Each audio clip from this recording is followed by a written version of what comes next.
satpam ini iki. Sampean dasi mulai. Dasi kamera nggo dasi. Iki lho dasi ini iki apik. Bolos kula mawon.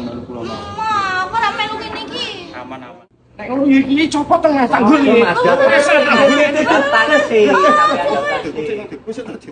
Lah lazake to Linda ki ya kepencut karo krune Bintang Songo.